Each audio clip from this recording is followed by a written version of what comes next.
Debbi Dachinger on Dare to Dream Radio and podcast. And again, I've got Alison Armstrong, who's an author, educator, and creator of the widely acclaimed Understanding Men and Understanding Women, transformational online series.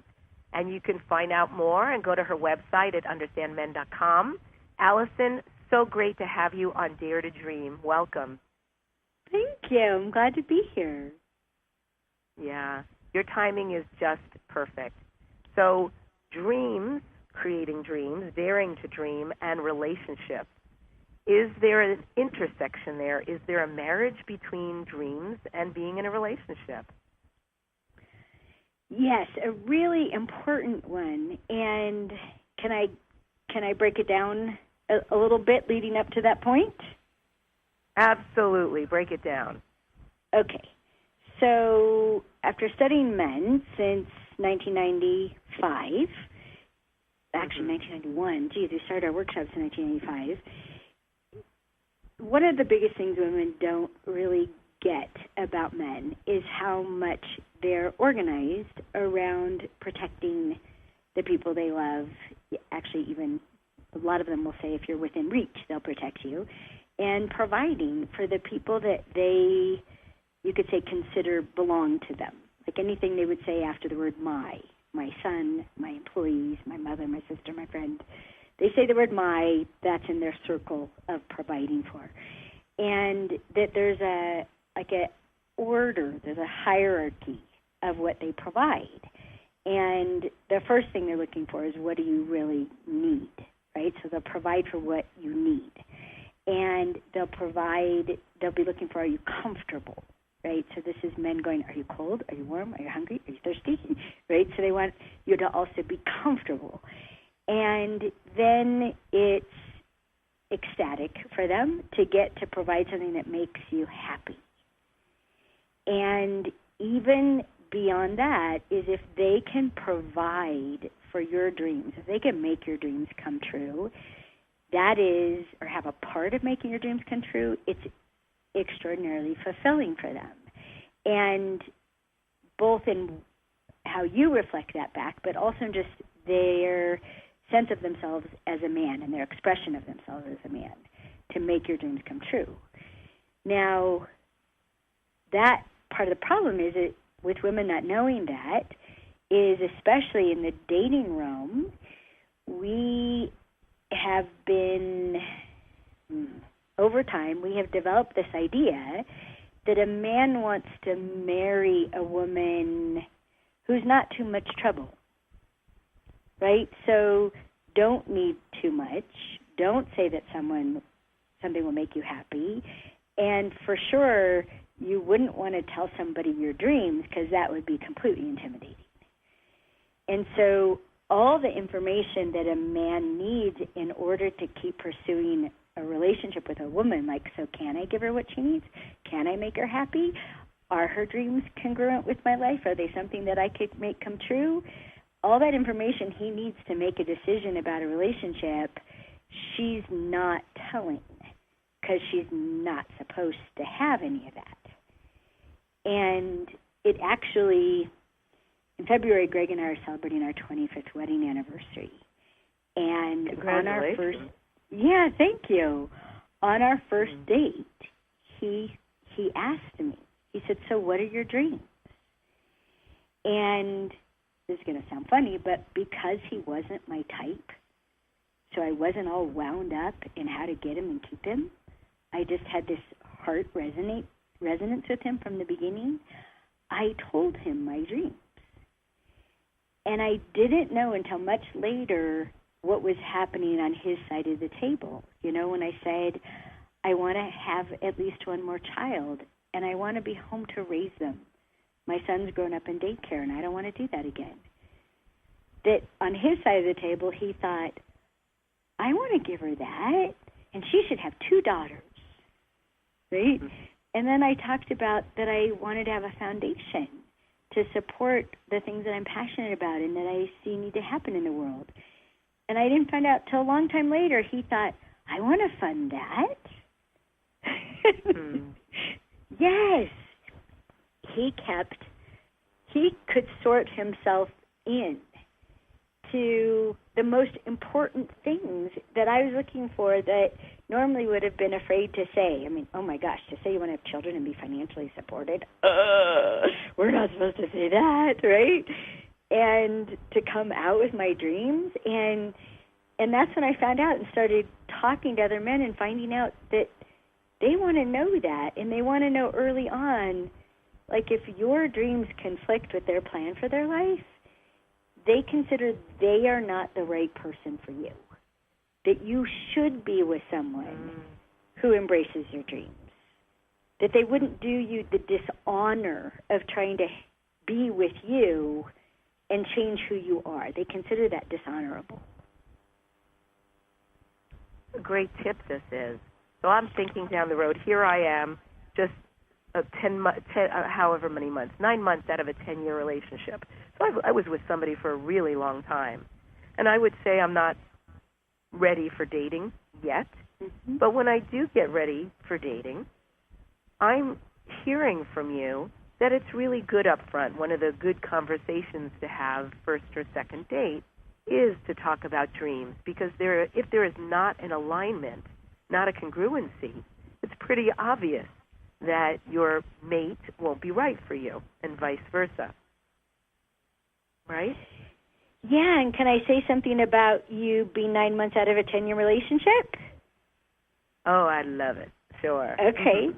It's a perfect time for you to think about where you suffered in that relationship by not getting what you needed, that you really need, that you don't want to spend the rest of your life without. And again, all this was just intuitive in this resonance that I had with Greg, and that I wasn't protecting some future. I wasn't trying to have a future with him. I was just myself, right? And so there we were standing out on the curb at the end of this first date when I said, so how important is sex for you? Because I didn't get enough in my first marriage. And again, didn't find out till a long time later that he promised himself, if she's with me, she's going to have all the sex she wants. And you're in a perfect position. Right after a breakup is the perfect time to take stock. And it doesn't matter whether whoever called it. I mean, what I say is when a relationship isn't working for one person, it isn't working for both people. And it's just the person who tells the truth first, is the one that seems like they won. She broke up with me, he broke up with her. No, it wasn't working for either of you, and one of you coughed it up first. But either way, what is it that you found out you needed by not getting it? And also, what was great? What had you be there for 10 years? So what is it that you need that you were getting? And both of those are super important to take stock of, because ultimately a relationship is sustainable when we can give each other, and not only can but want to, give each other what we most need. This is powerful, incredibly powerful, and I love that. That gives me something to do and reflect. And I know structure is great for me, so making a list like that, what I did receive, what I longed for but felt empty over, certainly I know I can fill those both up, and that will really help me have a lot of clarity going forward, and also, of course, to magnetize more the right person when I'm ready to get back out there. And you mentioned sex. I thought that was great because I was curious, and my question was going to be, how important truly is sex to males in a relationship? And then I heard you say that for you as a female, you hadn't gotten enough sex in your last relationship, so that was of import for you going forward. So is this not a generic question then? Is it actually per mate, per couple? How important sex is? How important sex really is for the sustainability of a relationship. Well, it's going to vary from couple to couple. I know when we used to do our couples retreat and we talked about sex, one couple came back and said, we found out it's not important to either one of us. And I'm like, okay. And I gulped and just bit my tongue because it was their relationship. And the health benefits of sex, the spiritual, emotional, physical benefits of sex. I mean, one of my favorite places is Norway. In Norway, sex is part of your health benefits as a disabled person. They actually understand. Yeah, it's a health benefit. So they actually understand how much it matters to the health of a human being to have sex. And in our society, we're not we don't get to talk about it much, and not straightforward, not like the studies that are linking prostate cancer for men to not enough sex. And yeah, like how sad is that? And I've spent so much time asking men about what sex provides for them. And honestly, the complaints that women have about men being cranky or short-tempered or grouchy or complaining or stingy and not generous, those are all consistent with not having enough sex and enough sleep. They're related. And it's going to be really individualized, like is enough sex once a day or once a week? I mean, that's something that's really tricky for men and women to line up because so much of the desire of sex is related to how much free testosterone a human being has. So I've been on a campaign for almost a year of people getting their free testosterone checked because our lifestyles in the first world countries, actually most people don't have enough free testosterone. Most of us are operating at under the levels that would give us a feeling of well-being. And we show up as normal in a test because our entire society is operating under the level that's normal. And it has to do with how much our lifestyles are shaped by electricity, and that you can stay up all night producing results or shopping or numbing out on TV instead of sleeping, which is the biggest way to build testosterone is by sleeping. We don't sleep enough. Brilliant, absolutely brilliant, and I completely concur. As somebody who ingests and takes and has pellets and has done bioidenticals, I can tell you it's a life changer. However you might feel right now, or if there's any deficiency, when you start on a really healthy regimen of the appropriate hormones for your particular body, it is tremendous. My girlfriends and I hang out and talk about it. How much we love it, our elixir. I'm so glad you brought it up because, I started a year ago on bioidentical pellets, and my practitioner trusts me and my judgment. I actually have supplemental pills.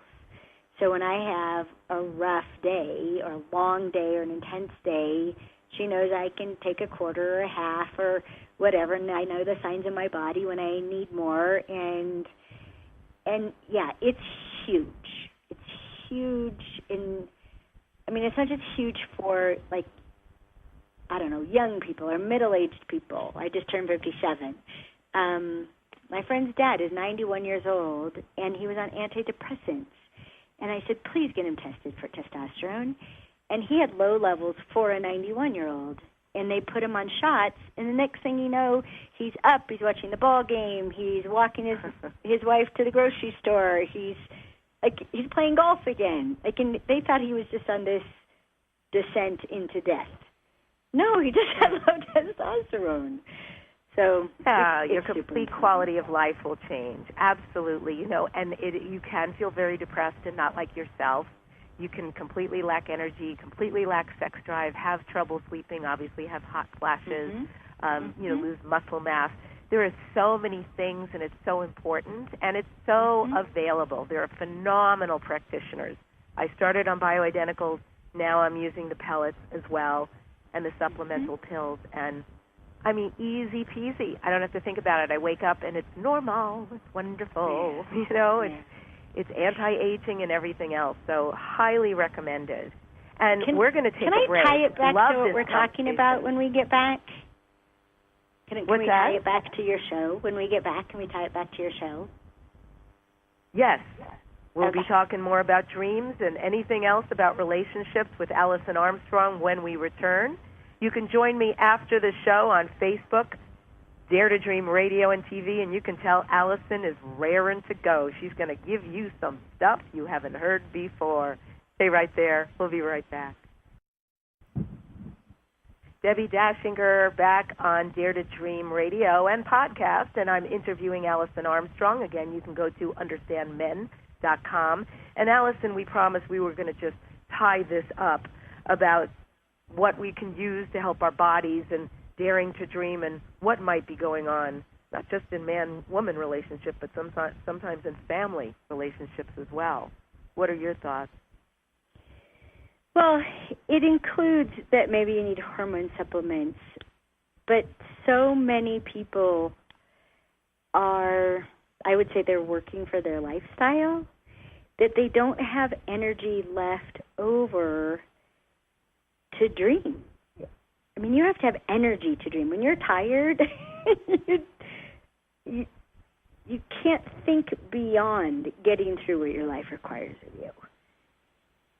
And it's that profoundly affects our relationships, that we're not the people that we want to be. Does that make sense? It makes me think, hearing you say that, even entrepreneurs, I know so many entrepreneurs, they don't have a typical work day where they shut it down, close the bag, and walk into home and they're fully present. They're often working on weekends and at night and finishing things up, and it's a lot of energy and a lack of presence in one's life, and then, of course, presence in the ability to have relationships. Not healthy. Yeah. And it also, for people who are dating, the way I like to say it is men require attention and they require space. And if a woman is so busy with all the things she's stuffed her life with that he asks her out and she can't find a time to see him for, 10 days or 2 weeks from now, he knows already she doesn't have room for a relationship. And if he's looking for a relationship, it becomes a non-starter. Oh, she doesn't have room for me. She's terrific, but she doesn't have room for me. Oh, well. Well, this is a biggie. This is really a biggie, right? You don't have the capacity to even have a partner to establish a relationship. And so here's the deal. Living in Los Angeles, I have a plethora of friends and even non-friends, colleagues. And I pay attention to this, especially being on radio. Over the 10 and a half years, when I used to be at a station and people would come, and incredibly accomplished women, very attractive women, smart, spiritual, they got it going on. They teach these massive things out in the world, and they would often turn around to me and say, oh, and by the way, if you know of anybody, I really would like to start dating. So I started noticing more and more. I don't know if this is just Los Angeles, but what is going on, and what can women do? These are powerful, brilliant, beautiful women who want to be in relationship, are not in relationship. Clearly something's off there. I'm just curious, you mentioned one thing, capacity, having the space and time and energy to have a relationship, be in a relationship. What else is required for that to happen successfully?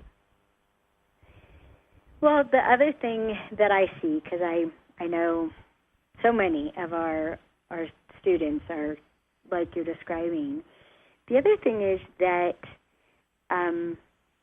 the easiest way to describe it is if you think of your brain as having at least two operating systems, and it'd be the equivalent of being able to switch out a PC for a Mac, right? Something very linear for something very intuitive. And when we commit to a particular result, we go into what we call hunting mode. and it affects everything. How we're being, seeing, listening, speaking, thinking, processing information, taking things in. It's an entire system. And when we're in gathering mode, when we're open to options and possibilities, right, that does the same thing. It affects everything, how we're being, seeing, listening, feeling, everything. When we're in hunting mode, we don't connect, and we don't have the same awareness. We're not in touch with our feelings, and we don't radiate. We don't have the kind of beauty that every woman has as a birthright, to be radiant, which is incredibly attractive to men, empowering to men and attractive to men. I just want to go stand next to her. So when we're in hunting mode, not only are we not being what attracts a man to a woman, hunters are not trying to date hunters. They want the opposite of who they are because they're nurtured by it. So not only do we not attract them, we a lot of times don't even notice that they're attracted. Like, except for maybe something that's annoying. We're trying to get the job done, and that person, keeps putting that in the space. So we actually have to make time and space to spend in an open, available, uncommitted mind frame. Does that make sense? Yeah, up until the uncommitted part, uncommitted mind frame. What does that mean? That's what's tricky. The moment we commit, we focus. And we actually need to generate being uncommitted, just being open. And we actually have to commit to, this goes back to hormones, to building oxytocin. So our primitive lives naturally built the bonding hormone that has us be open and connective and creating relationship. And we get depleted. When we're producing those results and chasing those results, we get depleted. And it actually, back to your original question, we can't have orgasms without oxytocin. We don't want to have sex when we don't have enough oxytocin. So it has this death spiral for our relationships. We can't start them, and we can't keep them if we don't spend less time chasing results, chasing status, position, all those things that we work so hard to have a right to do. Now that we have the right to do them, we should do them less if we want relationship, which means you have to make it a priority. Until we make it a priority, it's not going to happen. It's interesting because when people have their house done with feng shui, often, especially in the bedroom, they'll look for two of everything in order to draw in the right partner. You want two bedside nightstands and two night lamps and, things like that, an open space for your partner when they come along to put their stuff in, and little pictures that have two of you, not just you alone. And it sounds like you're giving sort of the feng shui of the inner-outer life for creating somebody's partner to come in and creating the space for that to happen. Because if it's too cluttered, if there's too much going on, either way, either too much going on with your work, life, family, whatever, you're going to stop that from happening. And then also, I love this idea, that's very new for me to hear, which is that mindful non-commitment at first, just to be an exploration and open and allowing and receiving and just see what's going to happen. That's spectacular. That's a great tip. Yeah, I love what you said at bringing in feng shui, because I don't know about feng shui, but I'm a big believer in human will, and that our free will is tremendously powerful. Manifesting is natural for every human being. And if you're arranging your house to make space for another human being, every time you see those two lamps, your will is getting redirected to where's my partner, right? And if you're making space, like, you know what, I'm just going to leave my Saturday nights open. I'm not going to fill them with all the activities. I'm just going to leave them open. And when I get there, I'm going to do what I feel like doing, or someone might ask me out, right? That is actually you expressing your will to the universe, or however you want to say it. I'm making a partner my priority, including carving out space for this human being to show up. And every way that you are affirming that is directing your will. And it's tremendously powerful. Oh, tremendously powerful. These are really yummy, yummy, yummy tips that anybody can implement. It's free. And think about what it will bring into your life. It's fun and for free. I'm going to go to bed early to attract my partner. Turn out the light. Testosterone, too, while I'm at it. Yeah. Go to sleep early, be rested for my partner, get extra testosterone so I'm full of great energy, and declutter my life, calendar, schedule, and inner being so I can really welcome in and stay open to the fluid possibility of what's next. Well, this is Debbi Dachinger, Dare to Dream Radio. Boy, do we have much more coming up with Alison Armstrong.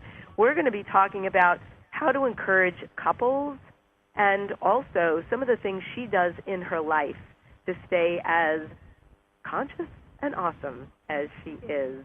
Stay right there. We'll be right back.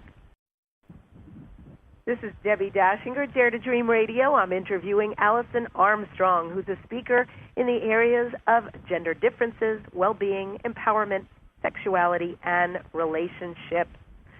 And Alison, I have a quote from you, which is, I encourage couples to share the completion of these sentences. 1, I express my love for you by, fill in the blank. And 2, I experience being loved by you when, fill in the blank. Women are often surprised by what has a man think he's loved. It could be as simple as a touch, a word, a hug, or that she picked up his dry cleaning. Wow. So are we really off base by what being loved and the expression of love is for each other and how to do that? Well, I don't know that we're off base. I just think we need to, you might say, drill down or unpack it. I love Gary Smalley's The 5 Love Languages. I think it's a really good jumping off point for people. But so much of what's missing in how we communicate with each other is to say what something looks like. We think it's obvious.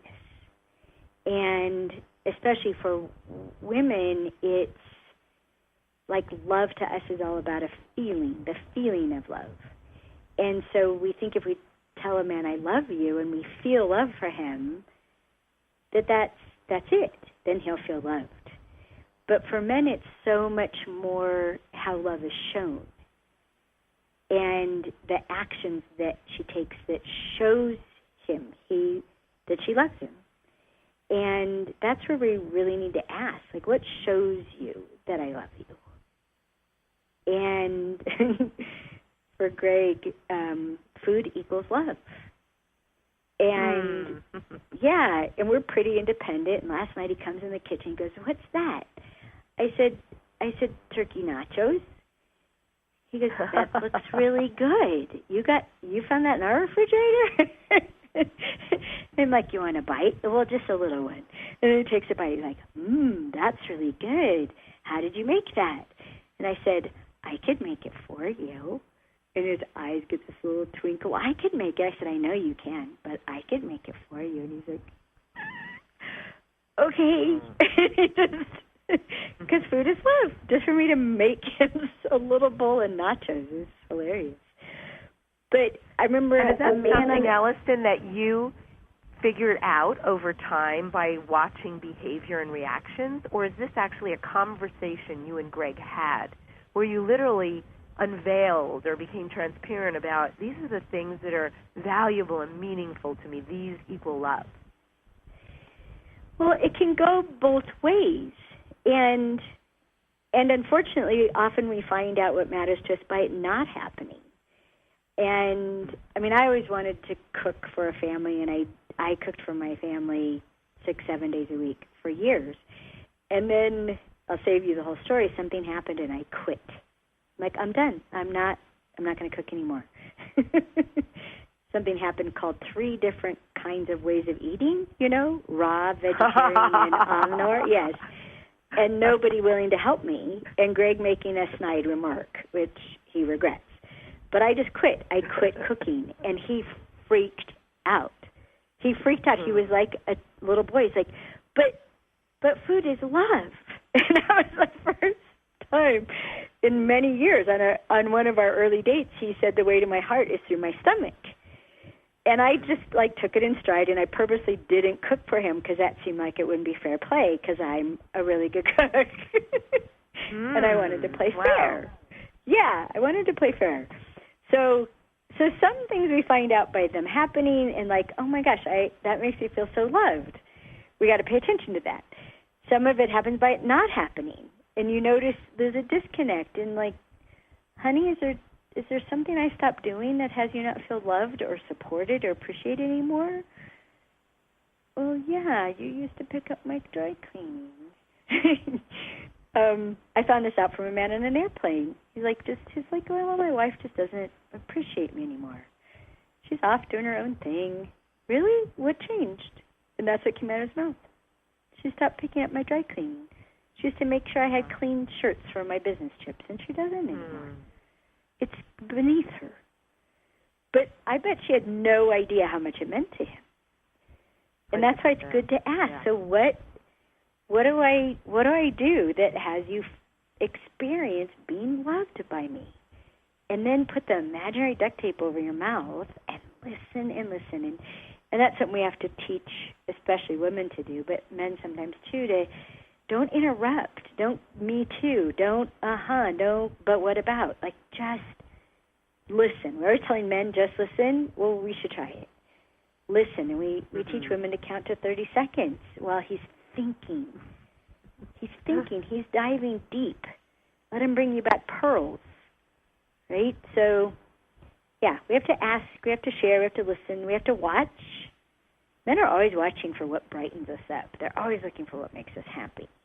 And when we brighten up, they're like, oh, bingo. So what makes you happy, Alison? This is Dare to Dream. What do you next Dare to Dream? What are your future dreams and goals? Well, somebody asked me recently, so what's your dream life? And I needed to change something. I'm like, I'm having my dream life. I think the only thing is I would work less in my dream life, which is something I'm trying to do by getting all of our information online. But I live in the country. I have 2 horses and a donkey. I built a waterfall yesterday out of local rocks, and it's gorgeous. And Greg wanted to get me a car, and I said I want a tractor, and he got me one. And he's like, what do you need a tractor for? I said, I want to move dirt the way I like to move furniture. What would it look like over there? And so I'm cute. Yeah. So I want a picture. Alison Armstrong in a tractor. I totally want that picture. With a meme. With a meme. It's the best alone time I've ever discovered because it's so loud. Nobody can call me on the phone. I can't have a conversation simultaneously. I actually get left alone. It's awesome. And what is the one ritual or practice you do, Alison, that keeps you grounded? What do you do on a daily basis? There isn't just one, but I would say one of the most important is that I get outside. I get outside moving my body, whether I'm not exaggerating, whether I'm throwing rocks, which I'm getting really some amazing muscles from throwing rocks, or horseback riding, or walking with my border collie and one of my best friends. Movement. My body and brain and spirit need movement, and they need them outside. And you can find me outside on a walk in the snow in 8-degree weather. I will do it because I need it. Beautiful. I resonate. Yes, very much. Especially when you're turning and doing so much out in the world, it's a really nice juxtapose to allow yourself with the connection with nature and beings and letting your body do what it came here to do, move and be brilliant. And right here at the end, the very last question, the importance of being authentic. I mean, this is such a prevalent question for me because I teach visibility. And one of the things I coach people in is messaging. But it's not just about, key messages, things like that. That's a part of it. But it's really about who are you inherently, like indigenous to yourself, your soul. Who did you come here to be? What is the wisdom you came here to put out? Authenticity is, I think, now more than ever so important and actually the greatest sales point that everyone's after. So what about in regards to relationship? How important is being authentic about who we are and clear about what we need? Well, in all of our research, it's going to end up being involved in all of the top 4 most attractive qualities for someone to fall in love with you, be in love with you, want to take care of you, want to give you your dreams. Because the first most attractive quality is self-confidence. And if you're not telling the truth to yourself about who you are, you will not have self-confidence. And the second most attractive quality is authenticity. And the way that men put it is being direct. That a woman who knows what she needs and comes out and says it is so attractive. And if they can't give her what she needs, it has them want to find the person who can because it's so attractive. And then passion is number 3. And if you're not telling the truth to yourself and doing the things that make you really happy, then you're not accessing your own passion. So even if it's things that people think are crazy, like being 56 years old and buying a tractor, people thought it was crazy. What? Beautiful. Yeah, so that being true to yourself is our access to passion, the third most attractive quality.